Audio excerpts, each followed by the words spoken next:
différence de l'impact de la foi. L'histoire est la suivante. Dans les années 2016, 2015, 2016, je m'étais retiré dans 3 jours de jeûne. Dieu me préparait à rentrer dans le ministère. Et je suis allé demander à Dieu la clé pour réussir dans ce à quoi il m'appelait. Pendant ces 3 jours, je demandais, Seigneur, qu'est-ce que je dois avoir? Quel est l'équipement essentiel que je dois posséder pour ne pas échouer dans le ministère, pour réussir dans le ministère? J'ai prié le premier jour, le deuxième jour, gloire à Dieu, tout s'est bien passé. Mais le troisième jour, la réponse de Dieu est venue à moi comme un mail que j'ai reçu, dans lequel 3 versets m'ont interpellé. Le premier verset, c'est Romains chapitre 4, le verset 18 au verset 22. Je veux qu'on le lise. Romains chapitre 4, verset 18 au verset 22. La Bible dit, et je cite, « Espérant contre toute espérance ».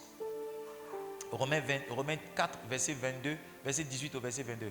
Y a-t-il quelqu'un qui me donne? Espérant contre toute espérance, il crut, en sorte qu'il devint père d'un grand nombre de nations. Quand j'ai lu cela, Dieu m'a dit, ce que tu vas devenir dans le ministère, dans la vie, va dépendre de ta foi. Ce qu'un homme devient dans la vie et dans le ministère dépend de sa foi. La Bible dit Abraham est devenu père lorsqu'il a cru. Une absence de foi est le justificatif d'une absence de résultat. Une absence de foi est le justificatif d'une absence de résultat. Ce qu'on devient dans le royaume de Dieu, on le devient avec sa foi. On ne le devient pas avec sa prière. Ce qu'on devient dans la maison du Seigneur, ce qu'on devient en marchant avec Jésus, on le devient avec sa foi. Dieu m'a dit, tout ce que tu seras dans le ministère est fonction de la qualité de ta foi. Tout ce que tu seras demain, mon enfant, est fonction de la qualité de ta foi. Abraham est devenu le père parce qu'il a cru. Ce que tu ne peux pas croire, tu ne peux pas le devenir. Ce que tu ne peux pas croire, tu ne peux pas l'avoir. Ce que tu ne peux pas croire, tu ne peux pas le posséder. La question, ce n'est pas combien de fois les sorciers sont devant toi. La question, c'est quelle est la qualité de ta foi.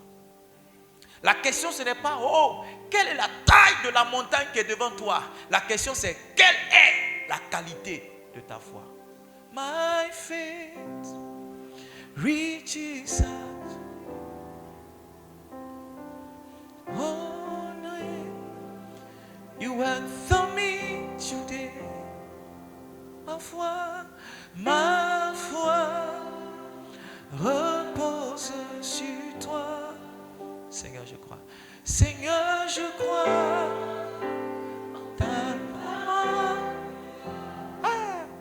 Tu deviens ce que tu peux croire. Dans tout ce que Dieu dit, c'est ce que tu as choisi que tu deviens. Dans tout ce que Dieu annonce, c'est ce que ta foi choisit que tu deviens. Donne-moi le verset qui suit. Verset 19. La Bible dit, et sans faiblir dans la foi, il ne considéra point que son corps était déjà usé, puisqu'il avait près de 100 ans et que Sarah n'était plus en état d'avoir des enfants. La deuxième vérité que je veux partager avec vous, c'est qu'il est possible pour un homme de faiblir dans la foi.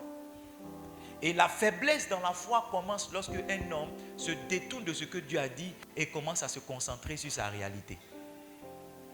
Tu commences à faiblir dans la foi lorsque tu oublies ce que Dieu t'a annoncé et que maintenant ce qui compte pour toi, c'est ce que tu vois.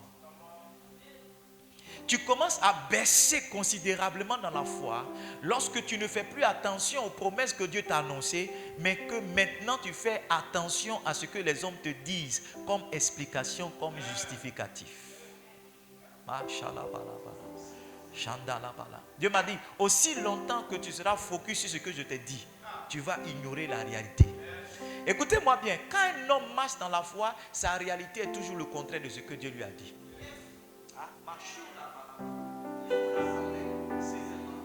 Quand un un homme marche par la foi, sa réalité est toujours l'opposé de ce que Dieu lui a dit. Quand Dieu lui a dit tu seras prospère, tout ce qu'il regarde autour de lui c'est la pauvreté. Quand Dieu lui a dit tu seras fécond, tout ce qu'il voit c'est la stérilité.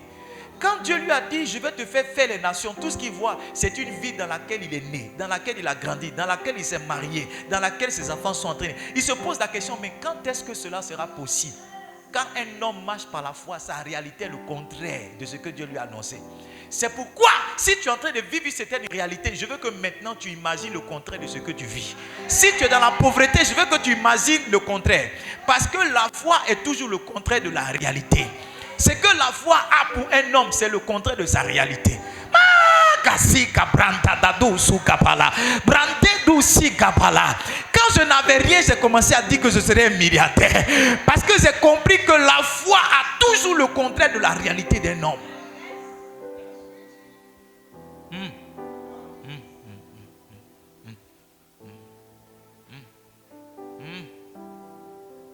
Un père dans cette ville m'a dit, Edmond,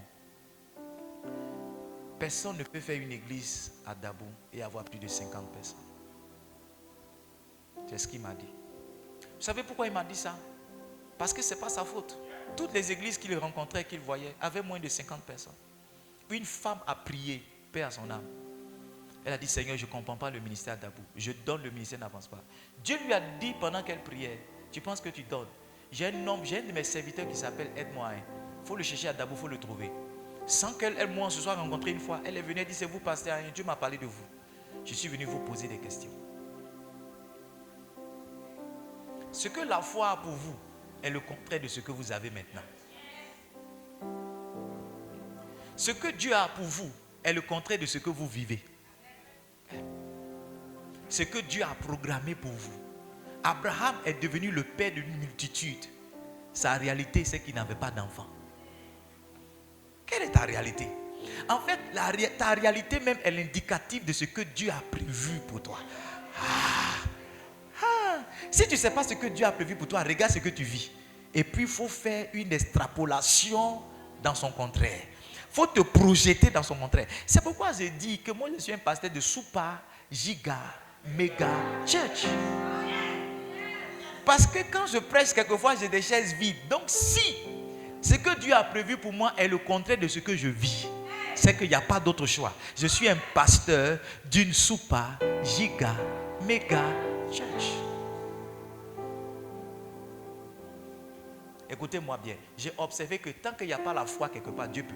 J'ai même l'impression que la foi limite Dieu dans son action. J'ai l'impression qu'une absence de foi bloque Dieu.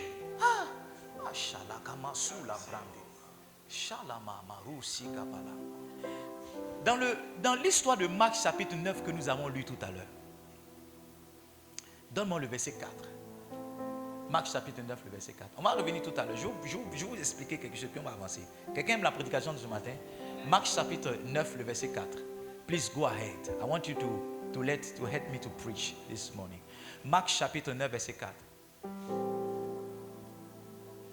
On n'a pas lu cette histoire, mais vous la connaissez à partir du verset 14. À partir du verset 14. À partir du verset 14. La Bible nous parle ici, lorsqu'il fut arrivé près des disciples, il vit autour d'eux une grande foule et des scribes qui discutaient avec eux. Go ahead. Verset 15.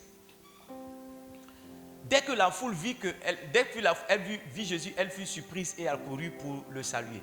Mon esprit est plus pressé que ma parole. Donc, c'est pourquoi je titube sur les mots. Je vois les mots, mais ce que je veux dire est déjà dans mon esprit. Tu vois? Il leur demanda sur quoi discutez-vous avec eux? Et un homme de la foule lui répondit, Maître, j'ai amené auprès de toi mon fils qui est possédé d'un esprit muet. Go ahead. Et quelques lieux qui le saisissent, ils le jettent par terre. Et l'enfant écume, grince des dents et devient tout raide. J'ai prié tes disciples de chasser l'esprit, ils n'ont pas pu. Go ahead, va. Regardez comment Jésus va parler. Jésus va dire, race, il n'a pas dit chien, il n'a pas dit bête, il n'a pas dit incompétent, il dit race incrédule. Ça veut dire qu'en disant race incrédule, il a déjà pointé le doigt sur le problème qui faisait que les disciples ne pouvaient pas. Livingstone, je crois qu'il y a certaines choses, ce n'est pas Dieu qui fait. Il a déposé un pouvoir en toi qu'on appelle la foi. qui fait que ce que Dieu devrait faire normalement, il te donne maintenant la capacité de le faire toi-même. Donc quand tu n'as pas activé ce pouvoir-là, tu veux regarder toujours à Dieu alors qu'il a déposé ça en toi. Il dit race incrédule.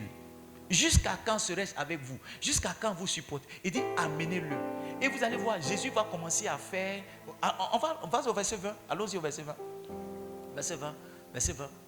Oh, machallah. Et aussitôt que l'enfant vit Jésus, l'esprit l'agita avec violence. Il tomba par terre et se roulait en écumant. Quiet, please. Verset 21. Jésus demanda au Père, combien y a-t-il de temps que cela lui arrive? Depuis son enfance, répondit. Et souvent, l'esprit l'a jeté dans le feu et dans l'eau pour le faire périr. Mais si tu peux quelque chose, viens à notre secours. Aie compassion de nous. Jésus va lui dire, c'est pas fait de si je peux quelque chose. Donne-moi le verset qui suit. Jésus lui dit, si tu peux. En fait, Jésus est surpris pour lui dire, tu ne sais pas comment la chose là marche. Tu ne sais pas que ce n'est pas une question de si je peux. En réalité, je peux tout. Mais il y a quelque chose que j'ai déposé en vous. Si vous l'activez, ce que je peux faire, vous n'aurez pas besoin de vous référer à moi. Vous le ferez directement. Donc Jésus lui a dit, si tu ne changes pas la formule, je ne pourrai rien faire. Si tu n'as pas changé la formule, si tu veux dans si tu peux, ça ne marchera pas. C'est pourquoi il lui dit, tout est possible à celui qui croit. En d'autres termes, avant que j'agisse, il faut que ta foi soit établie. Avant que je pose une action, il faut que Dieu ne peut rien faire. Sinon Dieu est limité dans la vie de quelqu'un pour qui il n'a pas trouvé la foi. Dieu est limité quand il s'agit d'un homme qui n'a pas la foi. La Bible dit Jésus est parti à Nazareth. Il n'a pu faire de miracle. La Bible dit il n'a pu faire Jésus de Nazareth. Jésus qui est Dieu, qui pouvait faire ressusciter Lazare après 4 jours passés dans la tombe. Jésus qui pouvait donner la vue à Bartimée après être né aveugle. Ce Jésus-là, la Bible dit, il était incapable de faire des miracles à Nazareth. Pourquoi? Parce que les gens étaient incrédules. Là où l'incrédulité est établie, l'action de Dieu est limitée.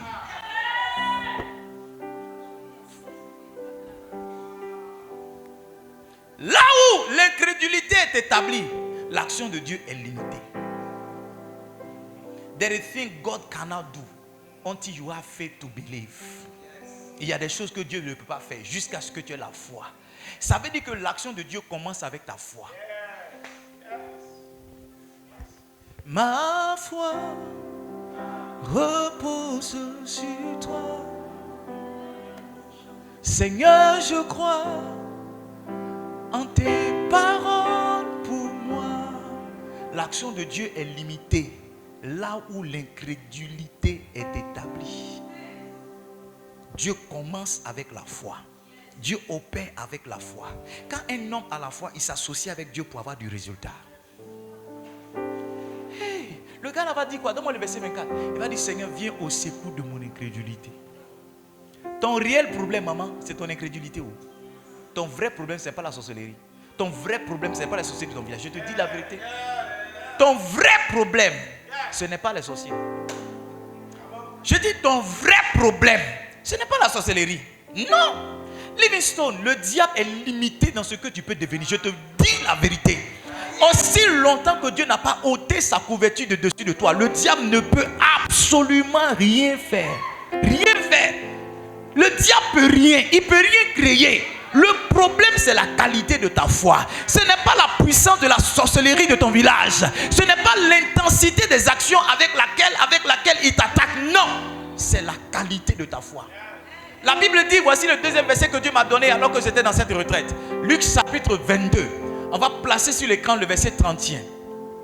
Ah, machallah, le Seigneur dit à Simon, lis avec moi 1, 2, 3, go. Simon, Simon, Satan vous a réclamé pour vous cribler comme du froment. Toi, ce sont les sorciers qui te réclament. Pour Simon, là, c'était Satan lui-même. Toi, c'est les petits sorciers là qui te réclament. Pour Simon, c'était Satan lui-même. Maintenant, regarde la clé que Jésus va donner à Simon. Jésus n'a pas dit je l'ai empêché. Jésus n'a pas dit je l'ai bloqué. Jésus n'a pas dit je l'ai chassé. Verset 32, il dit mais j'ai prié pour toi afin que ta foi ne défaille point. Parce que Jésus sait que si un homme a la foi, aucun pouvoir de la sorcellerie, peu importe son intensité, peu importe sa source, ne peut le toucher. Jésus sait que la clé, c'est la foi d'un homme en place. Si un homme croit, Satan lui-même échoue vis-à-vis de lui. Jésus dit, la prière que j'ai faite pour toi, c'est que ta foi ne défaille pas. Livingstone, quand la foi d'un homme commence à vaciller, c'est en ce moment-là que la sorcellerie commence à avoir du pouvoir dans sa vie. Quand la foi d'un homme commence à passer de gauche et à droite, c'est en ce moment-là que les sorciers disent C'est pourquoi très souvent, pour que la sorcellerie t'attaque vraiment, elle envoie ce que j'appelle une première attaque. Tout ce que tu reçois comme malheur est un plan A dans le grand plan de Satan. Je vais t'expliquer. Par exemple, tu peux être en train de marcher et puis ton pied cogne un caillou, ça te blesse. Tu dis Satan. Tu vois, tu te dis que c'est juste une petite blessure. Mais en fait, Satan, il a le grand plan qui est derrière. C'est ta réactivité par rapport à ça qui va faire arrêter ou bien qui va faire continuer le plan de Satan. Et quand tu as eu un premier malheur que tu commences à dire, depuis on sait Dieu même, on a vu quoi? Comment je peux aller à l'église et puis ça va m'arriver? Comment je donne ma dîme et puis je vais avoir tel problème? Comment ta foi a commencé à vaciller? C'est à ce moment-là, Satan dit, maintenant il est attaquable. Maintenant il est à l'attaque. Maintenant on peut le frapper parce que sa foi a commencé à dévier. Quand ça vient et que le malheur tu commences à arrêter, tu dis, Satan, je vois que tu as commencé quelque chose. Mais tu as échoué. Tu es démasqué. Il dit, le gars là vraiment, il a compris notre stratégie. En réalité, le chien ne change pas de manière de s'asseoir. Satan, c'est toujours sa seule même manière d'agir, il ne change pas.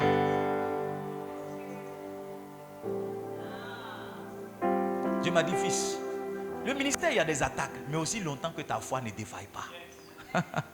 Aussi longtemps que ta foi est en place. Aussi longtemps que tu crois. Aussi longtemps. C'est la foi d'un homme qui... C'est pourquoi, regarde, donne-moi Éphésiens le chapitre 6. Allons-y au verset 13. Don't know if I'm preaching here this morning. C'est pourquoi, lis avec moi 1, 2, 3, go. Prenez toutes les armes de Dieu afin de pouvoir résister dans le mauvais jour. Il y a des armes que Dieu nous donne pour qu'on puisse résister quand on commence à être frappé. Maintenant, il va citer les armes. Donne-moi le verset 14.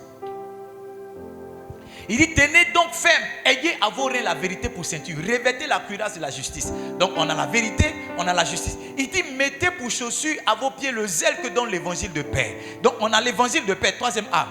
Maintenant regarde le verset 16. Il dit, prenez par-dessus tout. Quand on dit que de prendre quelque chose par-dessus tout, ça veut dire que la chose la plus importante. Tu peux oublier les autres, mais ça, il ne faut pas oublier. Tu peux laisser les autres, mais ça, il ne faut pas laisser. Il dit, prenez par-dessus tout le bouclier de la foi. C'est étrange, mais l'image qui va avec la foi, c'est un bouclier. Le bouclier, c'est une arme de défense. Ça veut dire que quiconque a la foi, normalement, est inattaquable. Quiconque a la foi ne peut pas tomber. Parce qu'aussi longtemps qu'il a la foi, il a un bouclier entre les mains. Les flèches peuvent quitter à gauche, les flèches peuvent quitter à droite. Ça peut quitter en haut, ça peut quitter en bas. Mais aussi longtemps qu'il a le bouclier, la Bible dit qu'il pourra éteindre tous les traits enflammés du malin. Donc les traits enflammés du malin qui t'atteignent, c'est parce que tu n'as pas levé le bouclier de la foi.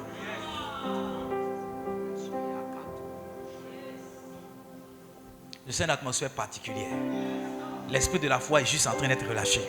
Dieu est en train de booster la foi de certaines personnes. Je vois une image comme un ange de Dieu en train de remuer l'eau. Je vois comme une image, l'ange de Dieu en train de remuer quelque chose. C'est comme s'il est en train de préparer le cœur de certaines personnes à attraper un miracle. Il dit, prenez par-dessus tout le bouclier. L'image qui va avec la foi, c'est un bouclier. C'est un bouclier. Je ne sais pas si tu as regardé le film qu'on appelle 300. Le roi Léonidas. Tu connais le roi Léonidas? Tu connais le roi? Leur plus grande arme, c'était le bouclier. Et ils avaient une manière de se défendre. Oh, est-ce que quelqu'un a regardé ce film-là? Je veux 3 personnes, venez. 3 personnes. Venez. Mets-toi autour de moi comme ça. Dans le film, quand ils sont attaqués, il y a une position qu'ils ont. Parce que les archers sont des combattants qui fragilisent une armée. C'est-à-dire ils sont chez eux là-bas et puis ils lancent des flèches. Donc Léonidas, il appartenait à un royaume qu'on appelle le royaume de Sparte. On les appelait les Spartiates. Et comment ils se défendent? Ils mettent un genou à terre. Mettez un genou à terre. Ils mettent un genou à terre comme ça. Et puis ils mettent le bouclier. Ils déposent le bouclier et le bouclier les ferme eux tous. Donc ils sont cachés sur les boucliers. Et quand les flèches ça vient, ça tape. Ça tombe. Pour avoir Léonidas et ses amis, il fallait tirer une flèche dans le pied de quelqu'un pour que son bouclier tombe. Parce que quand le bouclier est tombé, c'est en ce moment-là qu'il y a une brèche dans l'armée. Et il y a chez eux, quand tu nais mal formé, c'est-à-dire tu as des déformations à ta naissance, on te tue. On te tue. Et il y avait un enfant qui est né bossu, il avait des malformations. Et ses parents, au lieu de le tuer, ses parents ont fui avec lui. Ils sont allés le cacher dans les montagnes. Et il a grandi dans les montagnes. C'était un Spartiate, mais il était déformé. Donc quand il a vu Léonidas aller en guerre avec ses compagnons, il a dit à Léonidas, je veux aller avec vous aussi en guerre. Léonidas, non. Léonidas lui a dit, tu ne peux pas aller. Il a pleuré, il dit, je veux aller. Voici le test que Léonidas a fait. Il lui a donné un bouclier. Il dit, est-ce que tu peux soulever? Comme il avait des malformations, il ne pouvait pas soulever le bouclier. Il criait, il n'arrivait pas. Léonidas lui a dit, si tu ne peux pas soulever le bouclier, c'est que tu peux être avec nous. Quiconque n'a pas le bouclier de la foi ne peut pas s'engager dans un combat avec nous. Quiconque n'a pas le bouclier de la foi, il ne peut pas être victorieux. Livingstone, ce n'est pas Satan qui est fort, c'est ta foi qui est faible. C'est pas Satan qui est fort, c'est pas les démons qui sont forts, c'est ta foi qui est faible. Si ta foi, pendant cette conférence, je vais t'enseigner comment faire grandir sa foi. Il ne faut pas manquer. Je vais enseigner comment faire. Livingstone, j'ai observé que plus la foi d'un homme grandit, plus les résultats qu'il a sont davantage grands. C'est pas Satan qui est fort. Ce n'est pas anti-biblique d'être attaqué. Tout le monde est attaqué. C'est anti-scripturaire d'être vaincu, d'après le bishop Olibo. On peut t'attaquer, c'est normal. Mais si on te vainc, ça veut dire que si tu perds la bataille, c'est ce qui n'est pas normal.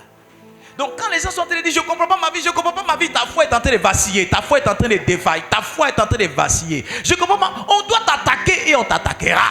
Le problème c'est, aussi longtemps que ta foi est en place, tu seras vainqueur. Parce que là où Dieu n'a pas vu la foi, son action est limitée. Là où Dieu n'a pas vu la foi, son action est limitée. C'est pourquoi Jésus a enseigné la foi à ce monsieur avant de prier pour son fils. Dieu m'a dit, it is the main thing. C'est l'une des choses principales.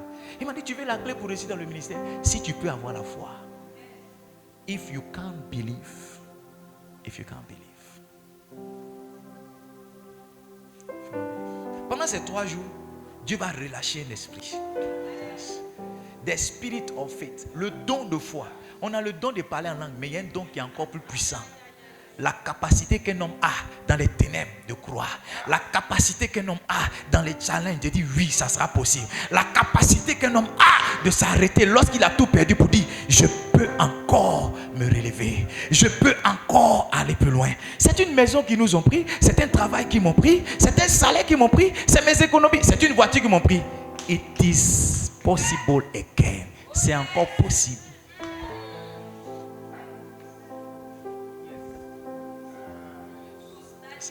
Quand un homme a la foi, il rit dans la tempête. La foi, c'est une folie pour les autres. On dit, attends, comment tu peux avoir été frappé par un tel malheur et tu gardes encore le sourire? Tu ne comptes pas sur tes économies, tu comptes sur Dieu.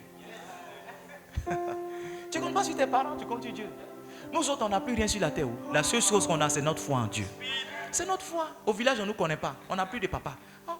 Qu'est-ce qu'on a? C'est la foi. C'est la foi. Oh.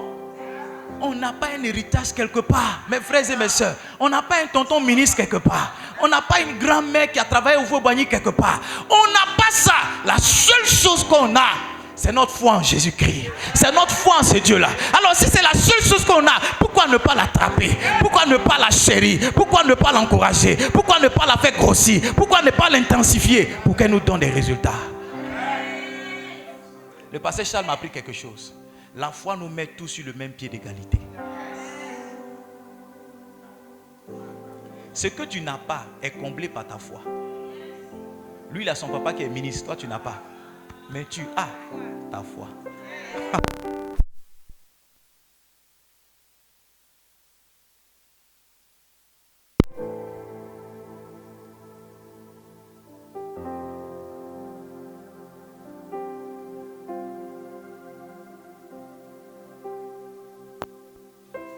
Yes. If you can believe. Pendant ces 3 jours, l'esprit de la foi sera relâché. L'esprit de la foi sera relâché. Dieu m'a donné ce dernier verset, je vais partager ça avec vous. Est-ce qu'on peut avoir... Asseyez-vous. Hébreux chapitre 11, verset 6.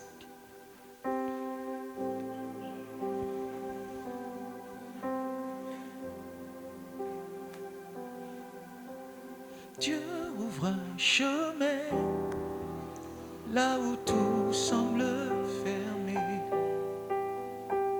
Il œuvre pour toi dans le secret. Il ouvre un chemin pour toi. Il sera en guide en marchant tout près de toi. Avec amour, force et sagesse, il ouvre un chemin pour toi. Il ouvre un chemin. Aide-moi à dire à quelqu'un à côté de toi, Dieu va ouvrir un chemin pour toi. Ah, aide-moi à dire à quelqu'un, Dieu va ouvrir un chemin pour toi. Hébreux chapitre 11, verset 6. My screen here is off. Hébreux chapitre 11, verset 6. Ce qui me plaît, c'est que de plus en plus vous comprenez l'anglais. Vous savez ce que je veux dire? C'est vrai ou bien c'est faux? C'est vrai mais c'est faux. Plus je parle, plus c'est étrange, mais plus je parle, tu ne comprends pas forcément le sens des mots, mais tu sais que ce que j'ai dit là, ça veut dire ça. C'est vrai ou bien c'est faux? Yes. Yes. Oui, je sais que je réussirai. Yes. Je sais que j'aurai. Yes. Quel que soit ce qui arrivera. Comment? Ma vie est dans ses mains. Quel que soit ce qui arrivera. Yes. Ma vie est dans ses mains. Yes. Quel que soit ce qui... Ma vie est dans ses mains. Quel que soit ce qui arrivera. Yes. Ma vie est dans ses mains. La Bible dit en Matthieu le chapitre 14, le verset 22. Jésus marchait sur les eaux et les disciples l'ont pris pour un fantôme. Les résultats que les hommes n'ont pas, il attribue toujours à la force du diable. Ce que tu as dans la vie que les autres n'ont pas, ils disent non. Nous on est tous à Dabou ici, lui là, il y a quelque chose qui l'a touché.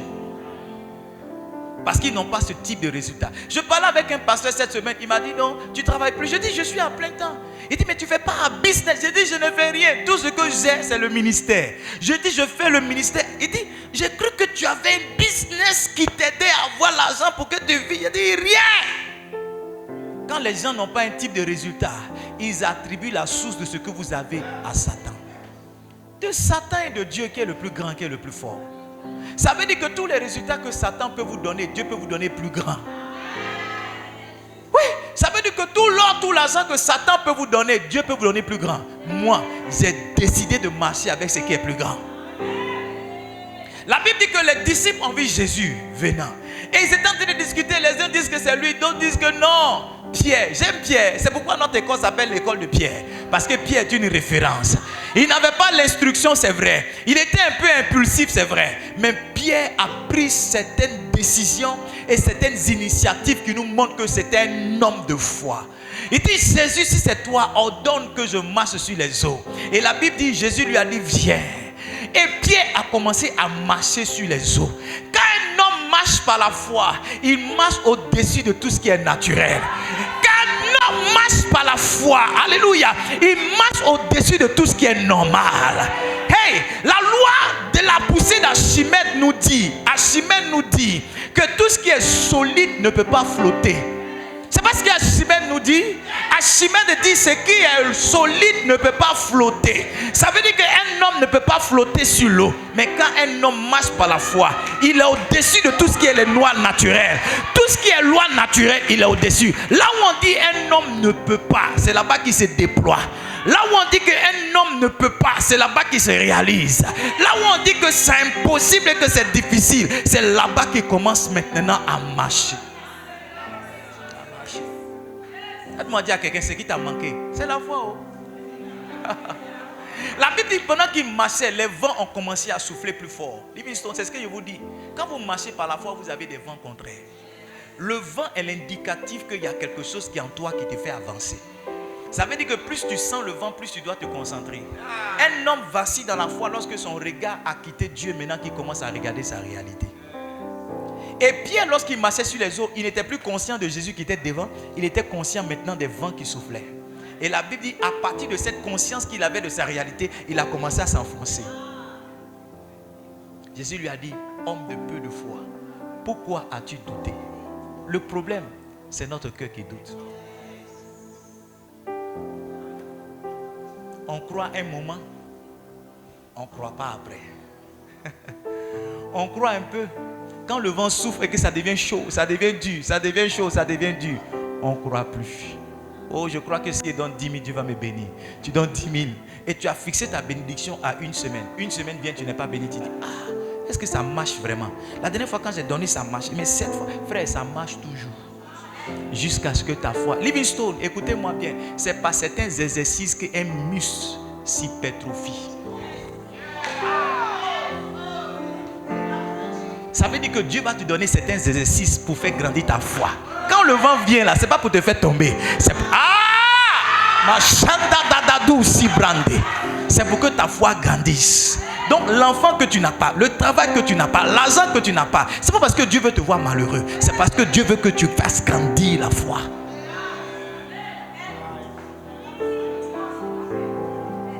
Oui, je sais que je réussirai. Yes. Je sais que je résisterai, quel que soit ce qui arrivera. Ma vie est dans ses mains, quel que soit ce qui arrivera. Ma vie est dans ses mains. Hébreux 11, verset 6. On va finir avec ce verset. Assez d'une minute. Il y a quelque chose qui se passe ce matin. Hébreux 11, verset 6. Il dit, sans la foi, nul ne peut être agréable à Dieu. Il faut que celui qui s'approche de Dieu croit que Dieu existe et qu'il est le rémunérateur de ceux qui le cherchent. Il dit, sans la foi est une monnaie. C'est comme quand tu n'as pas l'argent, tu ne peux rien acheter au marché. Hey! Quand tu n'as pas les web, mon fils, tu vas aller regarder les bonnes choses, tu vas rentrer. La monnaie avec laquelle on fait des transactions dans le royaume de Dieu, c'est la foi. Plus tu en as, plus tu possèdes. Livingstone, Dieu nous donne des choses pas parce qu'on prie beaucoup. C'est parce que dans ce qu'on demande, on croit. Il dit, tout ce que vous demanderez en priant, croyez que vous l'avez reçu. Et vous le verrez s'accomplir. Ce que tu ne vois pas s'accomplir, c'est ce que tu ne crois pas. C'est que what you don't see, c'est que tu ne vois pas, c'est ce que tu ne crois pas. C'est pas parce que tu as demandé que tu reçois, c'est parce que en demandant, tu as cru.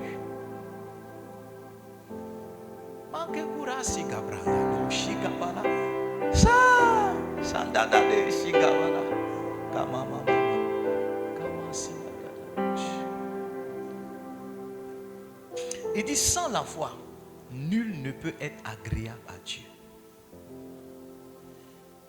God is not respect of man. Dieu ne fait acception de personne. C'est la foi qui nous différencie dans la marche avec le Seigneur. Les gens qui ont un certain niveau de foi, ils sont devant. C'est par la foi qu'on est classé dans le royaume. Premier, deuxième, jusqu'en dernier là. C'est pas mathématique. Vous dites non, je suis fort en français et mathématiques là, je me débrouille un peu. Ou bien, c'est pas non, je suis fort en maths, français, vraiment.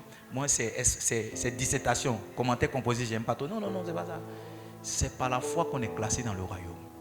Ceux qui ont une plus grande foi sont devant. Ceux qui ont une petite foi sont au milieu. Ceux qui n'en ont pas sont derrière. La place que tu auras dans le royaume est définie par la qualité de ta foi, maman. Yes. Yes.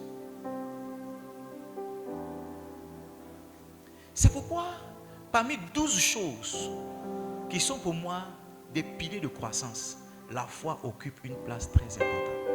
Je dois toujours évaluer ma foi. Et je dois réaliser que chaque fois que je suis combattu et challengé, Dieu veut hypertrophier ma foi. Ce n'est pas l'exercice qu'un muscle s'hypertrophie. Un muscle qui ne travaille pas, fait comment? S'atrophie. Ta foi doit être en exercice pour qu'elle grandisse.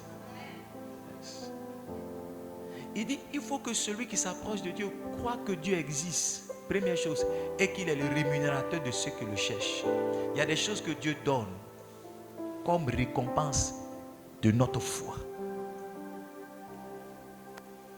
Et quelque chose, c'est la clé. C'est la clé.